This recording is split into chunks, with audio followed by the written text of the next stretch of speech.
Hi, everyone. It's my very great pleasure today to introduce Alison Chester-Lambert to you, who has been a professional astrologer for the last 23 years, I think, Alison.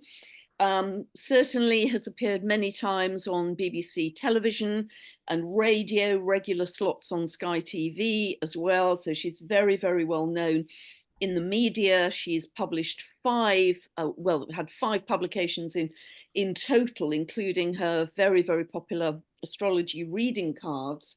And the Daily Mail and Astro.com has regularly published her as well. And so, but as well as making astrology very, very accessible to people, she's also a serious researcher, very serious researcher, as evidenced by some of her books, with a degree, an MA, a Master of Arts in Cultural Astronomy and Astrology. So welcome, Alison. And the way I came across you, I haven't told you this, but the way I came across you, I think it was way back in 2020. I initially heard a webinar from Kelly Hunter on the Cosmic Intelligence Agency from Kelly Hunter. Very first time I'd heard about the dwarf planets, and I was absolutely electrified. And I had to find out more about them. So off I went researching. And the second main source of information I found was your book, Starry Messengers, which I absolutely devoured because there's some really profound research in here about the dwarf planets, and I still refer to it now. I absolutely loved it. So that's a real masterpiece. So thank you for that, which is how we finally came into contact and we've arrived today. So welcome. It's great to have you with me. Thank you. It's so fantastic to finally be here, Pam, and to talk to you. It's like a dream come true, really. It's just talking together about the things that we're so passionate about will just be such fun. Yeah, well, there's so few astrologers working in this field that have a real in-depth understanding of the dwarf planets, and you are absolutely one of the pioneers. So Yeah. thank you for being here. So we've got some very big geometry, some very big configurations.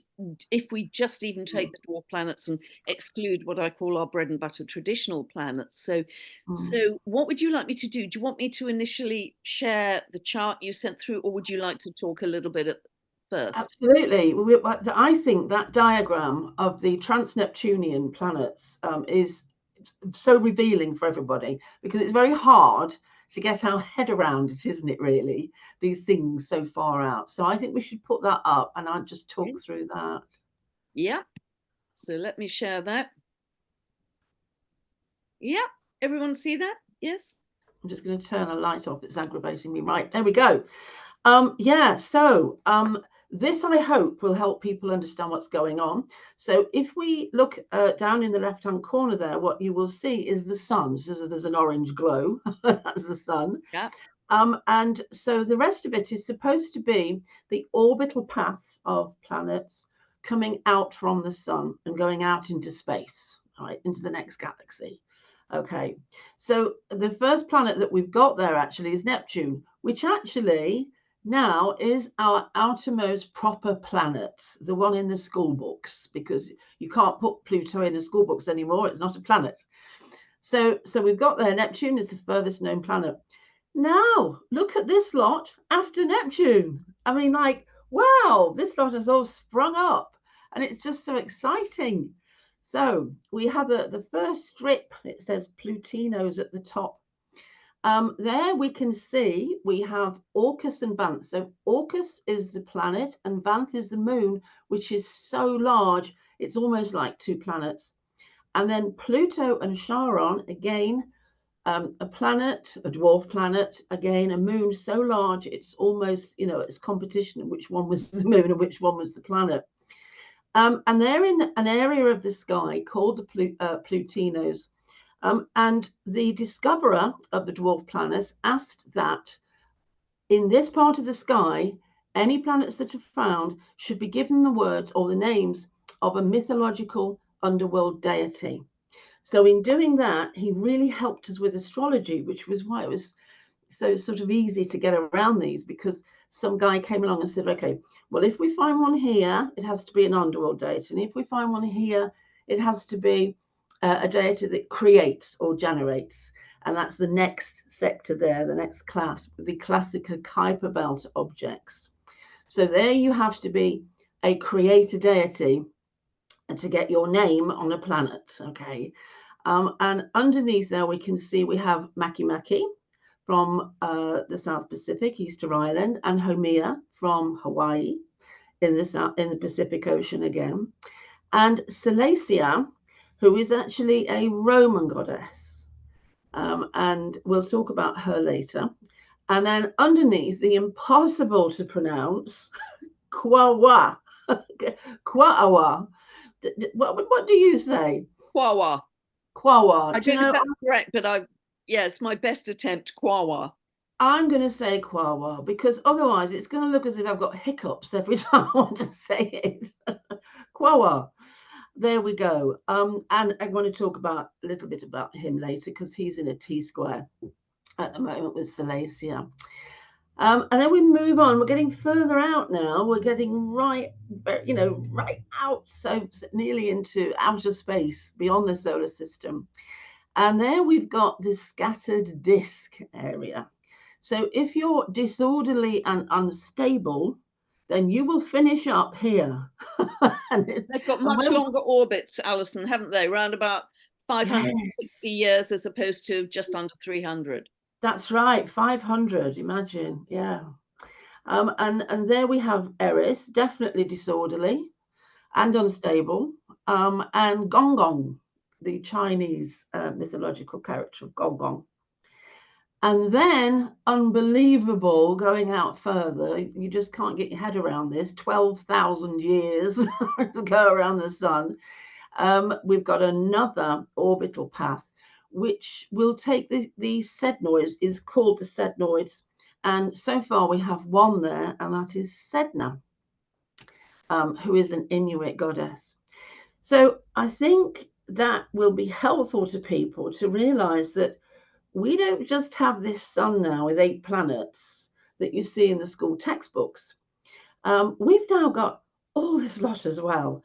And one of the great things about this, as far as I'm concerned, is that we don't really need anybody to tell us that change is coming or that we're in great flux or great change. We all know that anyway. But we do need an astrology to describe it. We need an astrology to help us through understanding it. So we have discovered these planets at a time when, yes, we're in great change, but we need to understand that change through these planets in astrology. They will help us understand it. So we can't really ignore them. And I don't think we can say, well, Mercury has meaning, that rock there, but that one over there, no, that has no meaning. I don't get that. If something has meaning, the rest of it has meaning.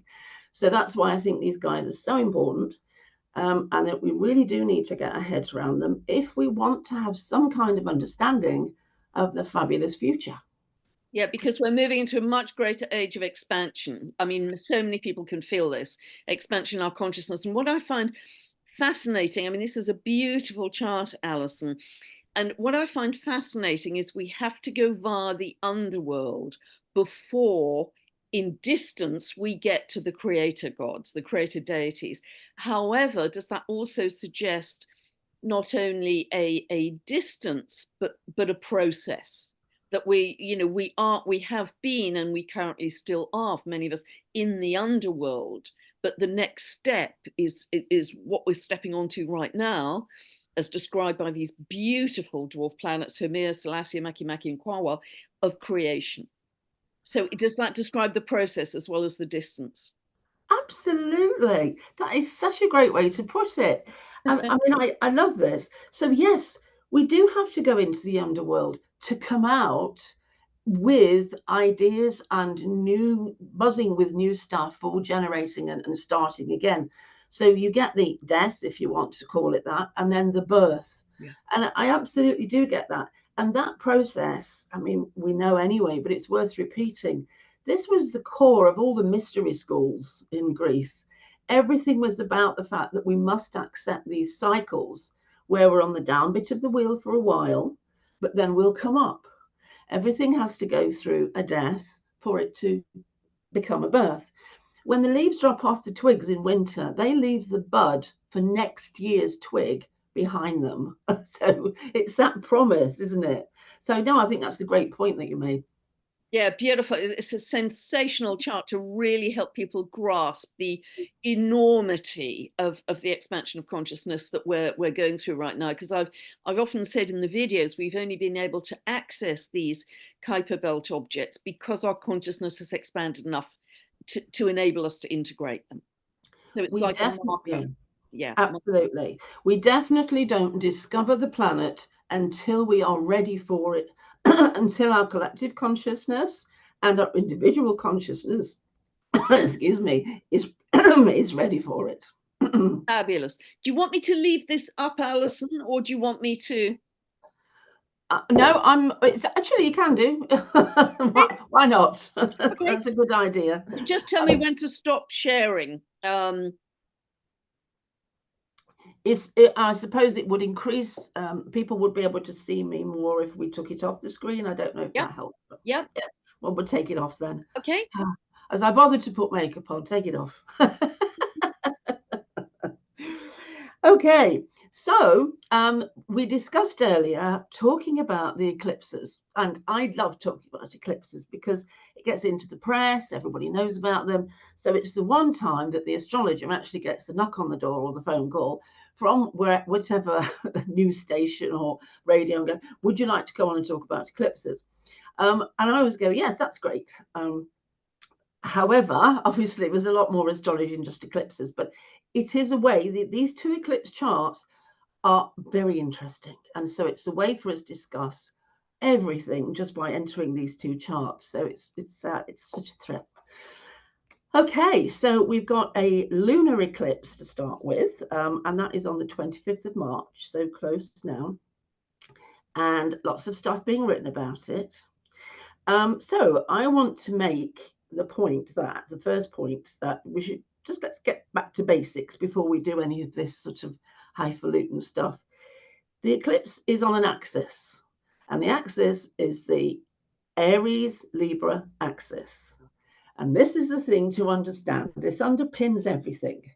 So we're looking at two zodiac signs, which are on the cardinal cross. And so they are important in that they lead, they initiate, and they straddle the place where we have the equinox. Now, the equinox is where the days and the nights become the same length. And I just want to point out that the Egyptians worshipped the equinox. They absolutely thought it was fabulous. And if they got the sun and the moon rising, the sun setting or rising and the moon setting or rising opposite each other on the day of the equinox, this was the happiest, most glorious thing because the whole world was full of ma'at. It was in harmony and peace. So for us to get this lunar eclipse so close to the equinox, well, they would be very happy, the Egyptians. This would be considered a time of great harmony. So this is a good thing. Okay, so first of all, the sun is in Aries, and let's face it, this is a great place for the sun because we have a fire sign and we have a fire planet and they love being together. And so the energy right now is very much about spring. It's very much about things coming through and leaping forward and birds having a great time, etc. And that's all good. That's great. Now, in order for us to get a lunar eclipse, we have to have the moon on the other side. And so the moon is in Libra. And it's the moon that's going to be eclipsed. The most important thing about eclipses is that they're going to remove the power of anything that they touch or that they're involved with. So if the eclipse is going to happen to the moon in Libra, then the moon in Libra is going to lose its power, only for a short time, but it's like switching off a light switch. That this is what's going to happen. So the first thing is the sun is glorious. It is not being eclipsed. All of the strength is on the side of Aries in fire. And on the other side, Libra in air, we've got this moment where there is a disconnect. where the light of the sun is no longer falling on the moon as it should be. Now, the moon doesn't generate its own light, it can only receive light from the sun. And so, therefore, the moon's reflective capability, its ability to think things through, to pause, and to take on an emotional position is affected. And so, if you're a Libra sun sign, then you will notice that there is on that day a moment where you just feel disconnected. Literally, the light switch has just turned everything out. And okay, it's a moment for pause. It's a moment for correction, but it's not unusual. We do get sort of 4 to 6 eclipses, a year. So that's basically the effect, I think, on that side, on the Libran side. As far as the Aries side is concerned, fabulous. There's no problem over here, thanks. And there's quite a lot of planets on that side. We're very heavily weighted over towards Aries at the moment. So in terms of what does that mean for me and you, if I always talk about the world of one and the world of two. And so I'm thinking about the world of one, Aries, individual, independent, and the world of two, Libra. And I think that the stories and narratives will be about the world of one and the world of two. If you're in a relationship, then is it in some ways, does it go onto rocky ground, or do you get into a row or something? If you're not in a relationship and you're looking for one, is this the time that you find one? It's about change and something changing. And I think it's very much about relating and relationship. Now, we could find that just by being on the Aries Libra axis, but there's a little bit more to this because the asteroids are talking really loudly during this eclipse. We've got Vesta, which is very much about the world of one, about being focused to ourselves, in an aspect with Neptune. And Neptune is all about pining and longing and yearning for something. And so when these two get together, is Vesta happy, or is she pining and yearning? Is she happy to be on her own and independent, or does she think, oh, kind of would like to have someone? Even the birds get someone at this time of the year. And then we've also got Pallas Athena, committed to being single, is in a 90-degree angle to Juno, committed to be in a relationship. So there we've got the singleton versus the woman who is very proud of her relationship, although it's a little stormy. And so I think what we get there is another reminder of the world of one and the world of two. So this question is being asked of us during this eclipse, around this eclipse, now, even as we approach the eclipse. And is it to do with relationship to self as well, Alison? And discovering our own inner authority and sovereignty? It's got to be because of Aries, hasn't it, really? I think when we look at relationship, the world of two, somebody holds a mirror up and we can see ourselves in the mirror, so we get another aspect of ourselves.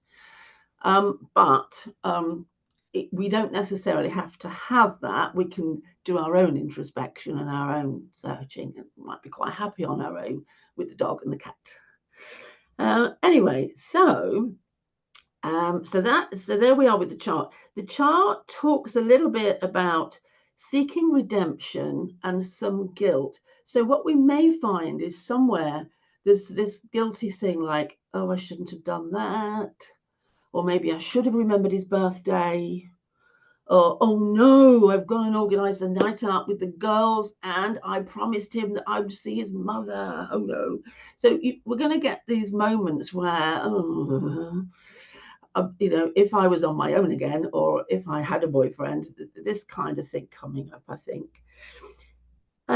We've got also in that chart 3 sets of aspects with these outside planets, the trans-Neptunian planets or the dwarf planets.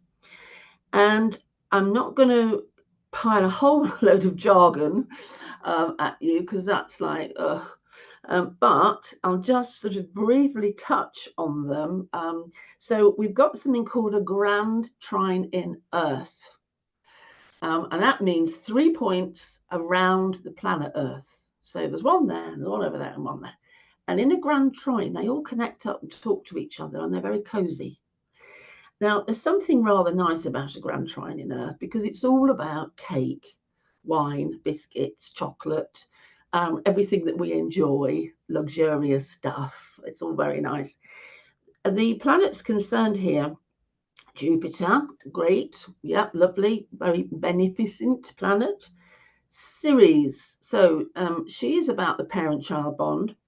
And then the last one is Orcus, which is one of the dwarf planets. And I don't just want to say Orcus, I want to say Orcus Banth, because I don't think we should miss the moon out. Banth wouldn't like that. These coming together do have an interesting flavour between them. They are talking about the thing you mentioned earlier, which is getting together to celebrate something being renewed, something passing through a process. And Ceres, most especially, passes through a process, helps us as we walk along. I think of that footsteps thing, I carried you because Yes, my footsteps beautiful are on code. there. Yeah. I think that's brilliant. So there's very much a sort of reflection of that. Vanth, especially, a big Etruscan lady, carries a bright torch and was well known for her guiding of the souls. So we've got this wonderful image of Vanth guiding souls. We've got Jupiter in all his beneficent, giving us confidence and helping us to broaden our horizons. And we've got Ceres there, who talks about the cycle of life and how these things, endings and beginnings, have to happen. Can't Yeah. have a beginning without an ending. And that's beautiful, isn't it? Because Jupiter is about to, well, it's already technically conjunct Uranus, which is this breakthrough in consciousness, this sense of greater expansion. And Ceres, just to remind everyone, because I talked about Ceres quite a lot in 2020, when it was in that big conjunction with Saturn, Pluto, the Sun, Mercury on January the 12th, 2020.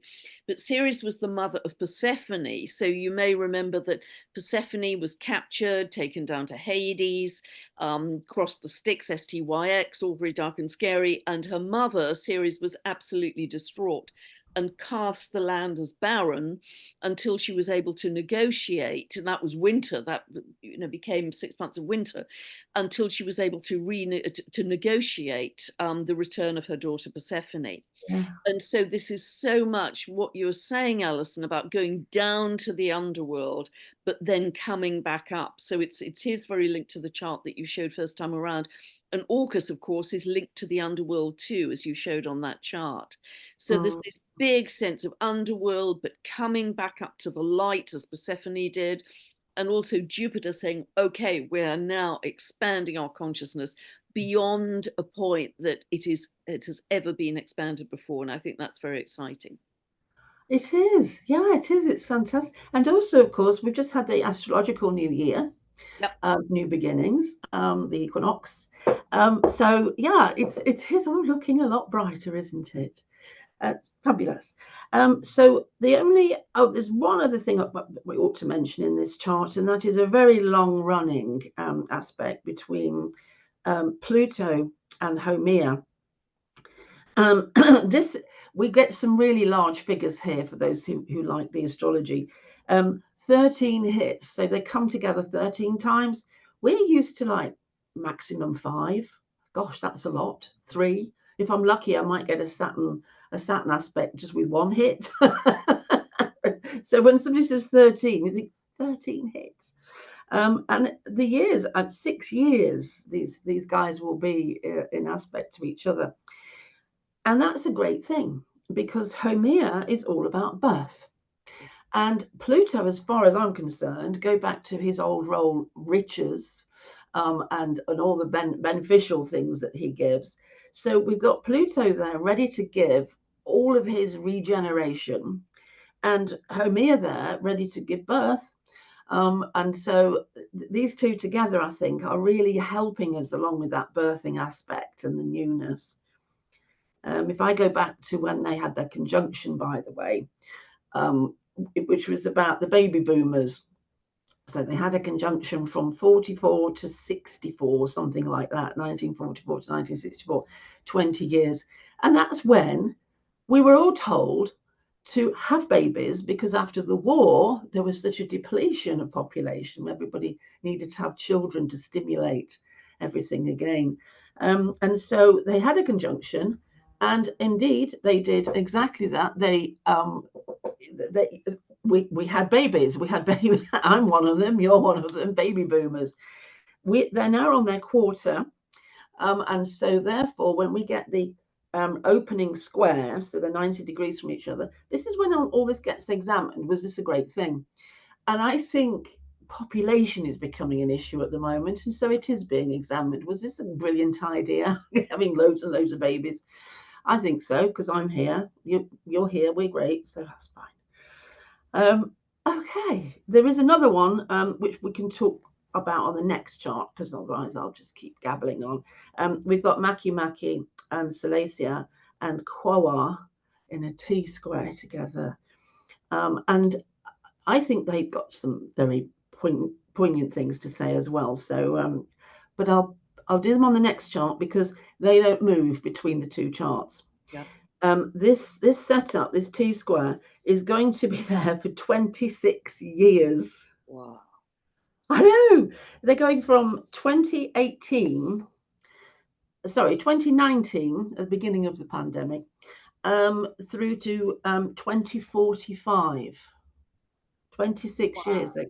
So this is a huge period of regeneration, isn't it? I mean, I'm personally very excited about Hermia, because I think in Scorpio, she's going to represent the cleaning up of a lot of pollution in the waters, of regenerative medicine, of, your beautiful passage in Starry Messengers that I mentioned in one of the videos, that I think she represents stem cell medicine. But of course, that was a magnificent paragraph that you wrote that I actually quoted in one of the videos. So she is hugely exciting at the time. And because she's so linked to Hawaii in the myth as linked to the Hawaiian goddess of fertility, and all that's being discovered about Lemuria now, and the potential rebirth of Lemuria, either re-emerging as the original land or re-emerging as the frequency of that time. Either way, I think this is incredibly exciting for where we're going as a kind of signpost for the next few years.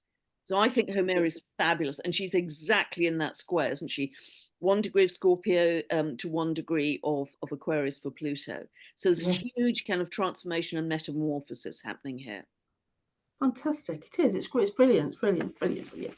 And of course, Pluto moving into Aquarius, as far as I'm concerned, means we will talk to aliens. Yes. Yes. I've often mentioned that. Yeah.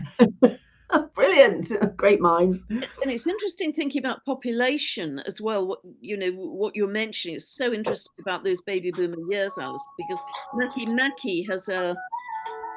I'm so sorry. I thought I'd done this. I really do apologise. I'm very, very sorry to everybody. That's okay.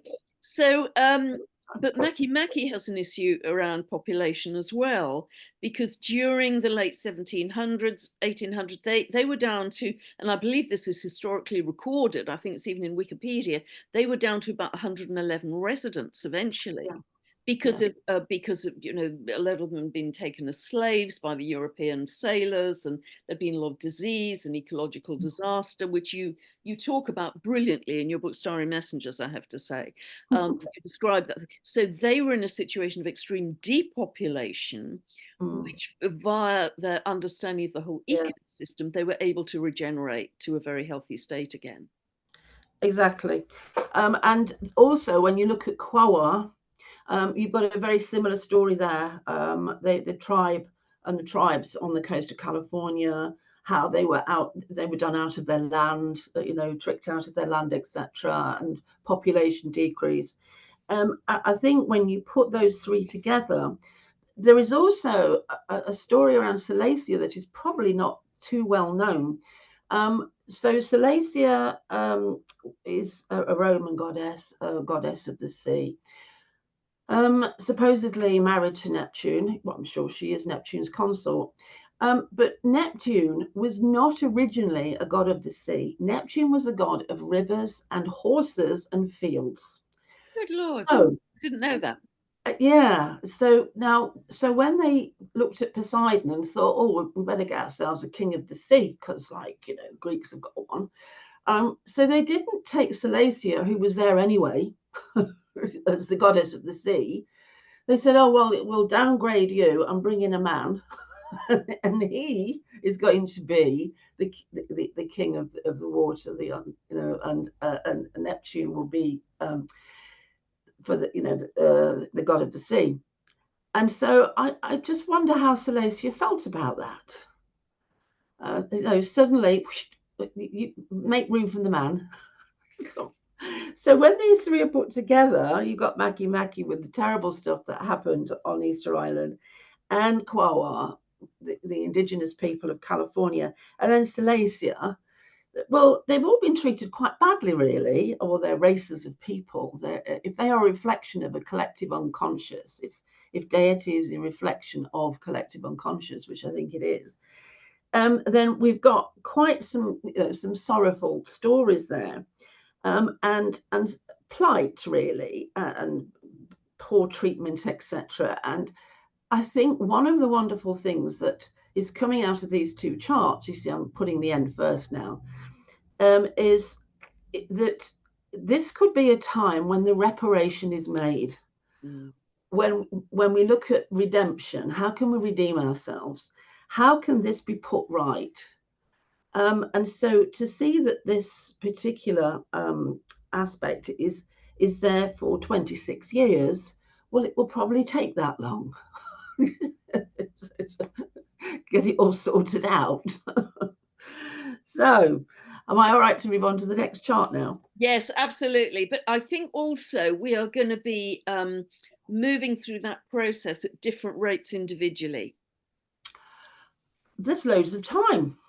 Yeah. I mean, think how many times people's progressed planets are going to touch that, and so then they're plugging straight into that opportunity.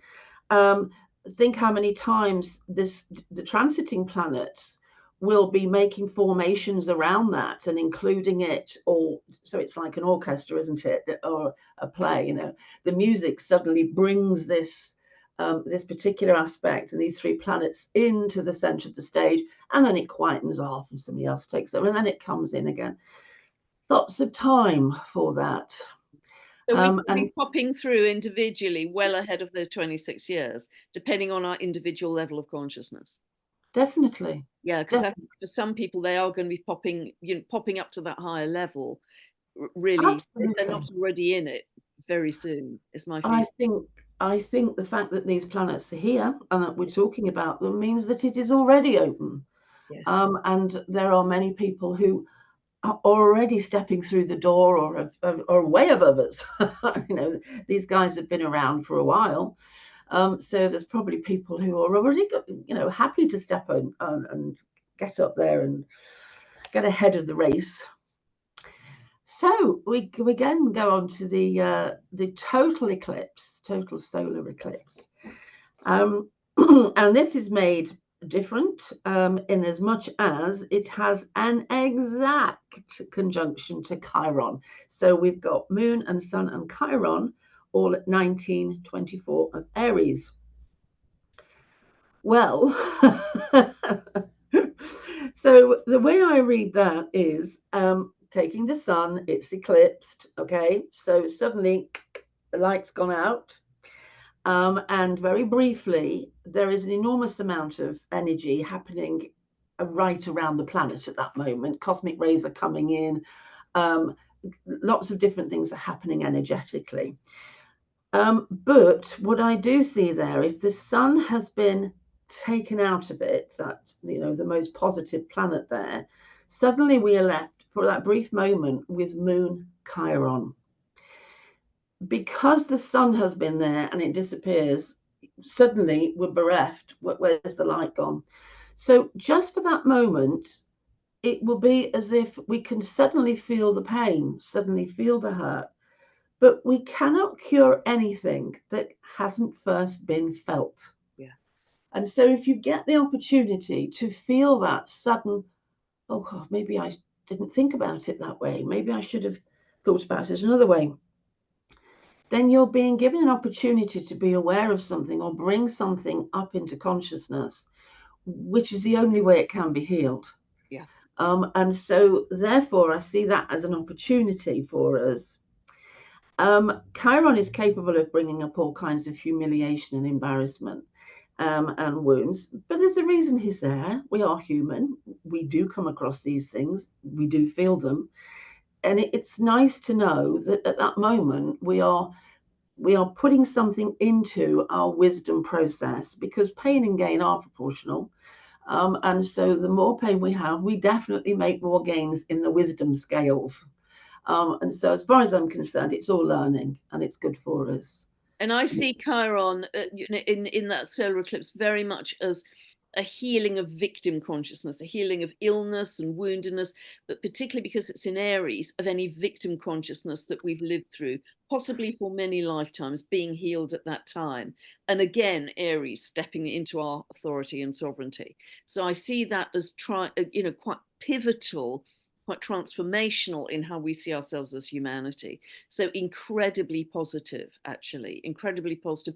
And the great thing about Aries, and I have quite a lot of Aries in my chart, is that they just live in the present. There's a sense of, I know who I am, I'm doing this right now, I'm in the present moment. It's very simple energy in that way. Yeah. So there's a sense of understanding self in a very simple way. I know who I am. I know the contribution I'm going to make. I live in present time. So that is glorious, because our only power exists in the present moment, the power of now. If we're fretting about the past, worrying about the future, we're just leaking power. So I see that as an incredibly, incredibly positive total solar eclipse coming up for us. Absolutely. Yeah, that's amazing. Brilliant. So good.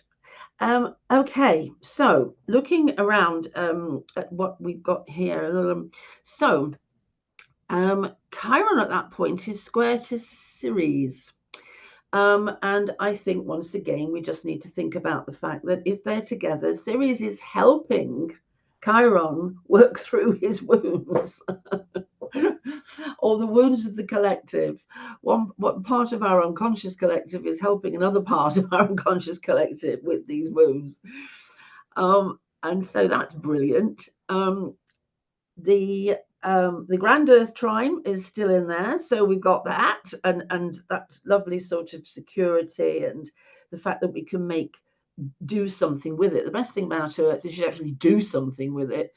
And so that's nice. We can all have hot chocolate and wrap ourselves in a duvet, very warm and cozy. Looking again at the Makemake, Salacia, and Quawa aspect, the T square. Yeah, okay, it's still there. It is what it is, as I said before. I think it's about I'll just digress for a moment. When the discoverers named these planets, they did so with considerable thought, even though they researched quite badly and quite often didn't get that right. They nevertheless had a feeling behind it. They were being driven. And so Mike Brown, for instance, I don't know if you've ever covered this before, Yeah. but his wife But was a good pregnant. understanding generally of mythology, hasn't he, broadly? Yeah, but I think what was behind it was the fact that his wife was pregnant. Yes. And he used to get into bed every night and cuddle her tummy and feel the baby move and everything. And he was so overwhelmed and overawed by this baby growing that he really wanted to bring into the planets names for creation, creating, childbirth, this kind of thing, which he did. And so we've got Makemake because he was the creator god of Easter Island. I mean, probably he was the El Nino, La Nina weather oscillation of the Southern Pacific. But in doing that, he brought enormous amounts of food to the island. In one phase, he would bring lots of tuna, and they didn't plant their potatoes because they would get no rain. And in another year, they were not going to get any tuna because they were in the La Nina phase, and so they needed to plant the potatoes. He guided them into how to make the best, to generate and make the best out of what they'd got. So even their years of sparsity were compensated for by his help, because he said, don't pack your potatoes, you'll need your tuna. So, That has been an amazing piece of unique research you've done about El Nino, etc., and it's linked to Maki Maki. And what that really reminds me of, which is very linked also to Homer's symbolism, is being in right relationship with nature and the earth. Living in harmony with the earth's natural cycles.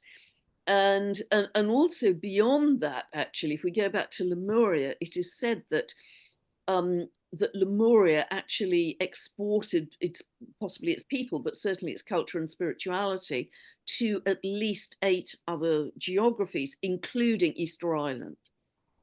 oh, Yeah, because wow. originally, and Greg Braden talks about this, Cryon, a channel by Lee Carroll, has channeled the same information, but Greg Braden talks about it from his geology background, that there was originally a whole continent that was very large, that was Lemuria, including Hawaii, obviously that's what's left of Lemuria, that actually included Polynesia, Easter Island, that spread out towards Australia, New Zealand. There was actually a very large continent there that is now probably under the sea. But that's a fascinating aspect, because again, that was probably the most perfect culture in our understanding that the earth has ever experienced. But Maki Maki and Homer, the way you describe them, Alison, is very much linking into that being in rhythm with nature, being in harmony with nature, and therefore thriving as humanity when we understand the natural cycles rather than just pillaging and exploiting. Absolutely. And it's the baby boomers talking about the Homer Pluto square, sorry, the conjunction, the baby boomers who have done most of this. During David Attenborough talks about during his lifetime, he has seen the planet change immeasurably, become so much more depleted, the population far too big, etc. So yeah, no, I think that those are really good points. There is time to correct this, to put it right. I think we've been in a very masculine phase, and masculine energy moves outward in straight lines, and it just goes forward and it wants to grow, and it says industrial growth and all kinds of growth are fabulous, and it doesn't matter how many resources we use up, or we could deplete all of the planet's resources in this relentless pursuit of growth at any cost. That doesn't take into account the feminine, which is much slower.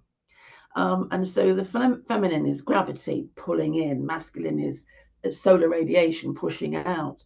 And so the feminine wants to pull in and take time and let the planet catch up. But the baby boomers really far too big a demand to have far too many babies at once, meant that this is where we have got ourselves. But it's not a position that is impossible as long as we recognize it and we're prepared to go through what we have to go through in order to correct it and give the planet a chance. And that's what we're in right now, isn't it? Coming back to Gaia, recognizing what has happened and saying, okay, from this point on, we are going to regard Gaia and all forms of life as sacred. We are going to have reverence for every living being, animals, birds, trees, plants, everything. We're going to be in this state of, again, Lemurian oneness, which is harmony with everything, right relationship. And so that's what I think so many of us are recognizing now, to get back into a very different phase where divine feminine comes back in to rebalance any excesses of the masculine, and quite a shadow expression of masculine I think we've had as well. Absolutely. Yes, no, definitely. I agree with you 100%. So as far as the personal is concerned, then for this final chart, we're looking at the total solar eclipse. Masculine is the energy that is eclipsed. Of course. And so therefore there is an opportunity there for feminine, because obviously if your masculine goes out, the feminine is there, The masculine is what happens to the feminine. The feminine is always there, so the dark is always there. The light happens to the dark. And so the Egyptians, lots of people around the Eastern Mediterranean area all kind of knew that. So you take out the masculine in that eclipse and the feminine remains always there, always ready. Just like Banth, really, with her torch, or Ceres waiting to guide souls. And I think that is what we could find if we could only stop and just take this, and just, what are we doing? Stop. It's not that important that we, have the biggest industrial growth of the Western nations. Times are gone. And isn't it interesting? I mean, that we will feel the effect of that eclipse for at least 6 months, won't we? Probably the rest of the year at least. And so that is so potent as a theme as we go forwards, that there's a big rebalancing here of divine feminine, divine masculine. These are the last two eclipses on the Aries Libra axis. We move into the next axis, which is the Pisces Virgo axis next. So I think that I think it's a great time to use these eclipses as on the masculine axis, and just an opportunity to consider really, the balancing of the energies. Absolutely. Yeah. So you're seeing it also as very, very positive, because I see it as very positive. Well, I do, because I think struggle is good for us. Struggle is incredibly good for us. I don't think we would just be very flaccid characters if all we ever wanted to do was just have everything fine. I want no struggle. I don't want to take on board any pain or anything like that. You cannot heal anything that isn't first felt. And so therefore it is about an opportunity. It's always about opportunity to do something about something that's gone wrong, that hurt, or was not fair, or something like that. And staying positive gives a much better experience of it, using the astrology to see why this happened, and then talking it through and saying, well, now that we understand this more thoroughly, how do we feel about reconstructing, or getting a better future, or doing something about it? That's the greatest gift of astrology, surely. Yeah, and it's like the grit in the oyster that turns into the beautiful pearl. Yeah, that's it. Yeah, It's yeah. it's the hard aspects in astrology that produce real growth and integration and beauty. And someone with an awful lot of hard aspects in their chart, that's the way I've always viewed it. So a week or two of cruising wouldn't go amiss, but nevertheless, yeah, very much agree with what you're saying, Alison. But so we have a lot to look forward to this year. It's going to be moving at, I think, incredibly fast speed. It's going to be very eventful. So to stay in our stillness, stay in our center, stay in our hearts more than anything as we move through the rest of this year. These are watchwords, I think, that keeps it simple. If we go inwards, it keeps it simple. If we look outwards, it's dazzling in its complexity. So keep it simple, turn inwards. Fabulous, Alison. Anything else you'd like to share with the listeners before we close? I loads, but we better not. I have a Gemini sun. You could be here all night. Okay. Yes, and I have another call to go. So no, but really would like to thank you for your very unique research, because Alison truly does some very in-depth research, which is very different from what anyone else is sharing about the dwarf planets. And that's what really grabbed me when I first came across you. I thought, wow, this is a whole new dimension to some of the dwarf planets that I wasn't aware of before. So, really thank you for being such a pioneer. I heard a very famous astrologer say that the dwarf planets had nothing to offer modern astrology. And I was so aghast at that, that I sat, this was 20 years ago, that I sat there as this little junior astrologer learning, thinking, what? No, that's impossible. What? These poor planets are going to get ignored? Oh, I've got to do something about this. Someone who So loves a challenge. Good. I have to Glad you thank that did. astrologer for saying that, because otherwise I would never have been sort of energized into doing something about these poor guys that were going to get ignored. I suppose I ought to mention that I do have a book coming out. I've written a book, The Easy Way to Learn Astrology, because I think everybody should be able to do this, to have some astrological background, to understand a bit of astrology so that they can self-help and feel better about everything and understand more and be more patient and wise and all the things we know about astrology. So I've written this book, The Easy Way to Learn Astrology, and I have dismantled the way I was taught it because that was so confusing. And I've gone about it in a different way, starting with zodiac signs and then moving on to houses. And it just sort of flows more naturally. So if you've tried to learn astrology in the past, I suggest you get this book. Because I believe that if you just buy this book, you don't need an astrology school. You can sit at home, you can learn astrology, and I just wish this gift were taught in schools, but I hope everybody gets the book. Yeah, and I think increasingly we're just going to kind of download information rather than go through the slog that you and I did, Alison. But when is your new book coming out? Oh, not too. It's about 3 or 4 weeks. So it's you can. It's I think it's already on the Inner Traditions website in America. It's coming out with Inner Traditions. So just look on their website for the easy way to learn astrology. But I will stick it on my websites anyway. I've got one website which is entirely given over to astrology resource material that I've written for over so many decades. It just sits there. It's not updated very well. It may have spelling mistakes, but there's a massive resource and library of research that I've done over the years, and I just leave that there. And that's Midland School of Astrology. To get hold of me, you have to go to AlisonChester-Lambert.com.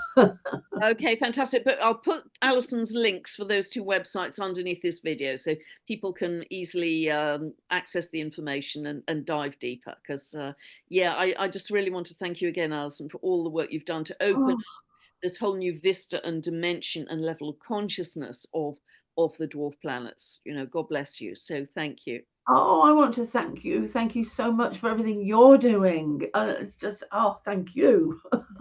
Well, we're each playing our part. We each have a specific piece of the puzzle, and the jigsaw is not complete, even without the smallest piece. So I always like to think that. So yeah, we've each got a role to play. God, God bless you. Thank you again, Alison, for everything you're doing and sending love to everybody out there that's listening to this. And I hope it's been really helpful for you. Bye for now.